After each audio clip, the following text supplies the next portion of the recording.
Je vais vous lire un petit extrait de La Grande Guerre du Sondrebon de Charles-Ferdinand Ramus.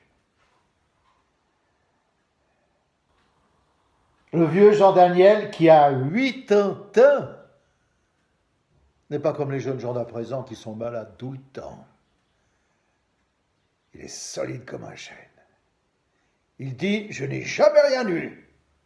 J'ai de bons bras, j'ai bonne tête. Il n'y a que les jambes qui ne vont plus. » On dit « Vous avez de la chance. » Ah, bien oui, qu'il dit, si j'avais mes jambes. Seulement, on ne les a plus. Alors on vient et on s'assied devant la porte. On sent encore un peu la chaleur des murs. Plus tard, une petite bise se lève.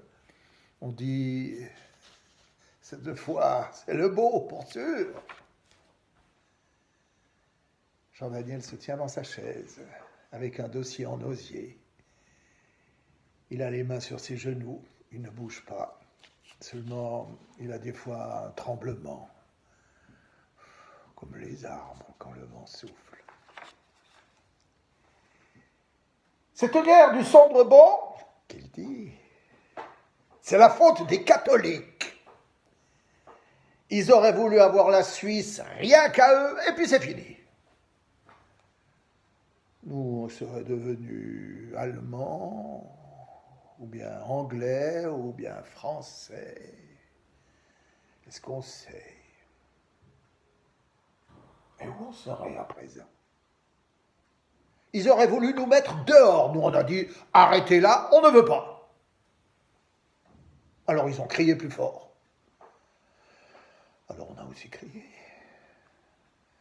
Voilà comment ça a été. Et ben voilà, j'ai pris mon sabre, je l'ai aiguisé depuis le fin bout jusqu'à la moitié, et après, je l'ai essayé. J'ai pris une feuille d'avis, je la tenais au bout des doigts qui pendaient là, et puis, hardi, je l'ai tranché du haut en bas. J'ai porté ma gourde tonneau, je l'ai remplie jusqu'au goulot, que c'était même du vin vieux, et on n'en avait qu'un petit peu. J'ai mis mes habits, j'ai mis mon képi, j'ai croché mon sac, et on est parti. Alors suit maintenant tout le récit de la guerre qui a duré 3 semaines et fait un peu moins de 100 morts, c'était le bon temps. C'est une guerre qui a eu lieu en 1847, dite la guerre du Sonderbund. Et voici maintenant la fin du récit, lorsque Jean-Louis rentre à la maison. « Oh, dit Jean-Louis, si vous aviez vu quand on a su qu'on partirait. Tout de suite, on a été prêts. Adieu, qu'on a dit, on ne revient plus. »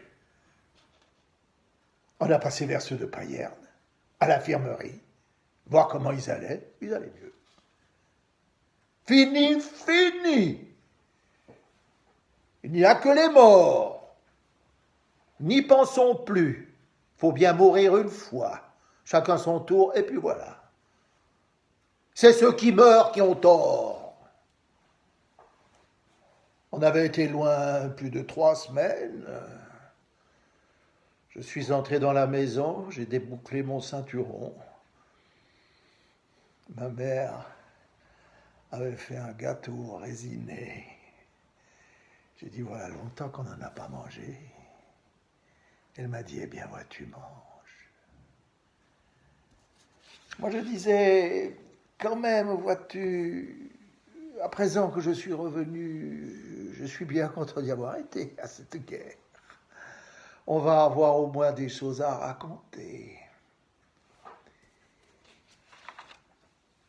Les jours, dans le commencement, ils s'en viennent comme des gens qui viennent vous faire visite.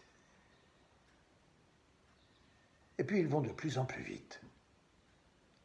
Ils se mettent à courir comme quand on court au feu. On ne peut plus les compter. Ils s'embrouillent. On sent seulement qu'on devient vieux. On a les jambes qui se rouillent. On perd ses cheveux, on perd ses dents. On dit, c'est bientôt le moment de s'en aller les pieds devant. J'ai eu 8 enfants. 3 garçons et 5 filles. Les uns sont morts. Les autres se sont mariés. Ils ont aussi de la famille. C'est mon tour de me reposer. Quand je regarde venir ces tout petits, qu'on me dit, c'est le fils de ton fils. Je pense qu'il faut bien qu'il y ait eu un oubli pour que ça se puisse. Le bon Dieu m'a laissé plus longtemps que mon temps. Je ne sers plus à rien. J'attends.